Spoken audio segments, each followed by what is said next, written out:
I do want to move over to some more broader stuff, and especially about ownership and that type of stuff. As a Mets fan, I've been through this kind of change of ownership, and it's happening in the NBA as well here. Starting off with the Jazz, as Dwyane Wade has bought a stake in the Jazz. We don't know how big it is yet, but it said that Wade wants to be involved. He wants to be hands-on, which I think is really interesting because we've seen in the NBA owners being hands-on, talk about Michael Jordan and whoever, it may be. And we don't really know. He was a great player on the court, Wade, but we don't know what he's going to do as an owner. And the Jazz are in a pretty, good situation right now. They're a good team. They're building. And I wonder what, kind of stake Wade wants to take in this team. I mean, he says he wants to be hands-on, but how hands-on does he want to be, in those player decisions? Like, it's going to be interesting to see that. And I think that dynamic is interesting when looking just also how good the Jazz are right now, building something that looks pretty special. Maybe it's this year, maybe it's the next few years, but they're definitely building. And then you bring in Dwyane Wade, I wonder how he wants to get involved with this team, especially on the court.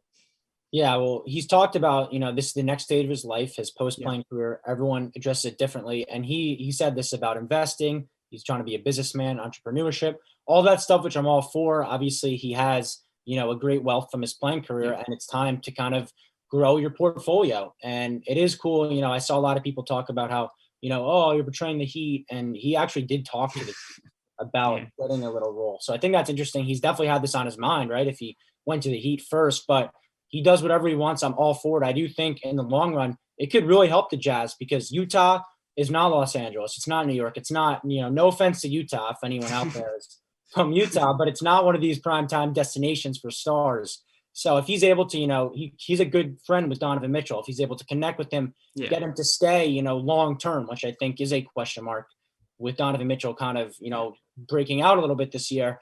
So I do think that's interesting what we'll see there. And yeah, well, so, we don't know the terms of the stake yet or, how vocal he'll be, but I do like him kind of going for it and doing something unique. He's done a ton of different businesses. He's a TNT analyst, obviously. So I do like him expanding, and we'll see what happens with the Jazz because I think it's cool when players own teams, honestly. Like, I think it's obviously Michael Jordan with the Hornets. He's not the most outspoken about things, but, when you get those quotes every now and then, it's pretty cool.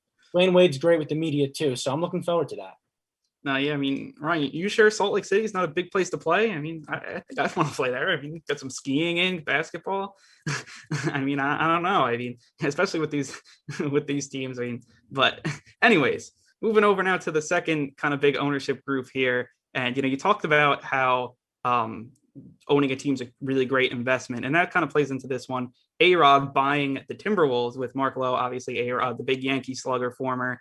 The whole thing with him. I don't have to get into him. And he's been in the news lately with him and J-Lo breaking up and all of that stuff. Had to put that in here as well. But you talk about how just it's a great investment. Who A-Rod's buying it from with Mark Lowe is Glenn Taylor. And he actually bought the Timberwolves for $88 million in 1994 and then sold it for $1.5 billion. So talk about a great investment. There you go. And, so I bet Wade's going to try to do that. But A-Rod, for me, in this one, I just hope he's hands off. I hope he doesn't try to be a James Dolan.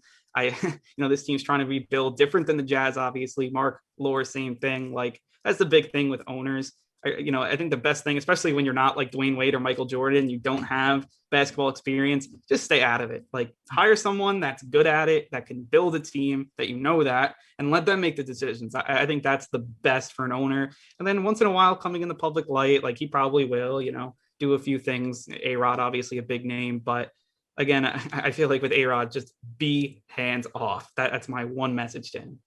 Let me clarify this before I get into it. I love A-Rod. I love everything about him. I think his transformation from I think his transformation from the villain to kind of a good guy has been one of the most remarkable things. Obviously throughout his career, he was a hothead, and he's kind of transformed himself that year off, obviously changed who he was as a person. And so I think it speaks to him where I don't know who else in this entire world, they miss out on something and their consolation prize is buying an NBA team, right? Obviously, he wanted the Mets. That was his number one thing.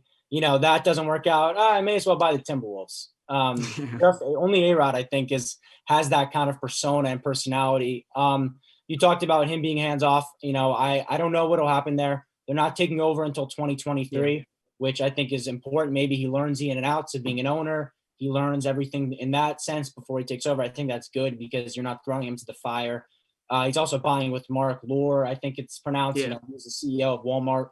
So he's clearly got some business acumen. A-Rod's not going in this barehanded and, out there to dry. So I do think it's cool. I love that he's getting involved. I see him and Anthony Edwards. Anthony Edwards got asked, he's like, I got no clue who that is. And then A-Rod's going at him. He's like, what's up, Anthony? I'm A-Rod. So I think that's kind of a funny back and forth there. We'll see what happens with that. Not until 2023 as well, which I think is important. The Timberwolves are kind of in a weird spot because they have been kind of, stuck in this limbo. They have Karl Anthony Towns. Obviously, they land the first pick in the lottery, but they're not really going anywhere. They're young. They have a good core, but the winning has just not been there at all. The best they've got was an 8 seed with Jimmy Butler, where people thought they underperformed. And turns out with what Jimmy Butler's done since then, getting that team to the playoffs was miraculous. So we'll see what happens there with A-Rod. I have no doubts he'll make them a winner. I love A-Rod. No, I don't know what happened there.